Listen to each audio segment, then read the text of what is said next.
क्या Elon Musk की company x Bharat सरकार से टकरा गई है? क्या सोशल मीडिया पर हमारी आजादी खतरे में है या भारत अपने संविधान को बचा रहा है? यह सिर्फ टेक्नोलॉजी की नहीं, विचारधारा की लड़ाई है।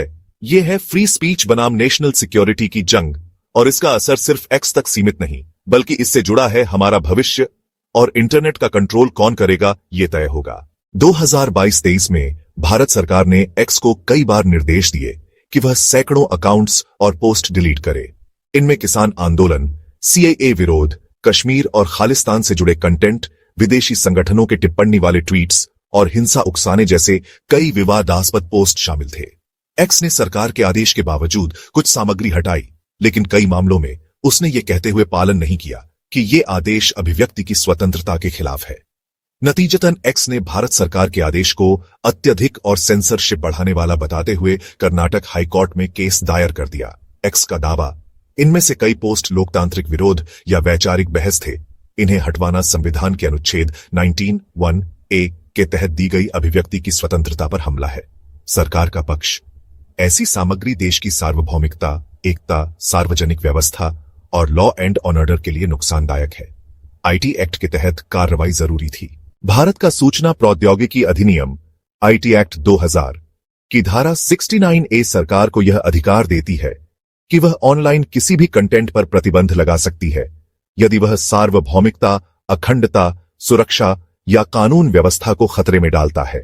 सुप्रीम कोर्ट 2015 में भी 69A को चुनौती देने वाली याचिकाओं में कह चुका है कि अभिव्यक्ति की स्वतंत्रता निरपेक्ष नहीं है, उस पर तर्कसंगत सीमाएं लग सकती हैं।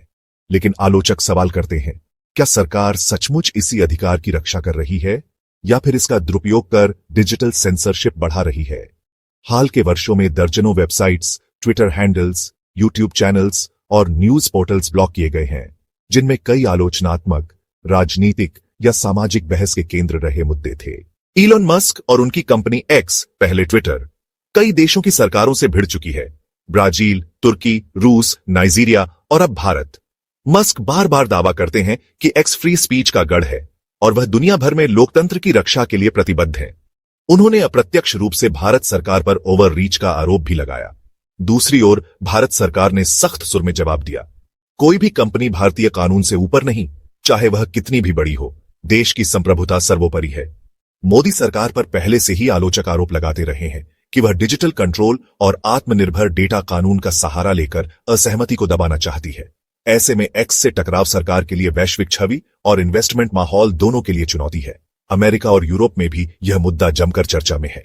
भारत में एक्स के लगभग 27 मिलियन एक्टिव यूजर्स हैं, यानी करोड़ों लोगों की सोशल व्याख्या, बहस और विरोध का सबसे बड़ा मंच। यह कोर्ट केस तय करेगा कि सोशल मीडिया कंपनियों को कितनी आजादी है। सरकार की अनुमति के बिना क्या कोई वैकल्पिक राजनीतिक सोच या आलोचना इंटरनेट पर रह सकती है? भविष्य में क्या फेसबुक, इंस्टाग्राम, व्हाट्सएप, यूट्यूब जैसे प्लेटफॉर्म्स भी इसी दबाव का सामना करेंगे? क्या डिजिटल इंडिया में एंड टू एंड कंट्रोल हकीकत बन जाएगी? अगर सरकार केस जीतती है तो ग्लोबल कंपनियों को भारत में लोकली कंटेंट हटाने की पॉलिसी बनानी होगी, जिससे अभिव्यक्ति पर खतरा रहेगा। अगर एक्स जीतता है तो यह भारत के डिजिटल कंट्रोल मॉडल पर बड़ा सवाल होगा। यह सिर्फ एक कोर्ट केस नहीं है, ये एक विचारधारा की लड़ाई है, जहां एक ओर है अभिव्यक्ति की स्वतंत्रता और दूसरी ओर राष्ट्रीय सुरक्षा और संप्रभुता। अब देखना यह है कि इस युद्ध में जीत किसकी होती है, इलॉन मस्क की फ्रीडम या भारत का सिस्टम। आखिरकार यह केस इंटरनेट के भविष्य, भारत के डिजिटल लोकतंत्र और आम नागरिक के हक का फैसला करेगा। अब बारी आपकी। क्या आप फ्री स्पीच के पक्ष में हैं या मानते हैं कि नेशनल सिक्योरिटी और देश के संविधान की रक्षा सर्वोपरि है? अपनी राय हमें कमेंट में जरूर लिखें।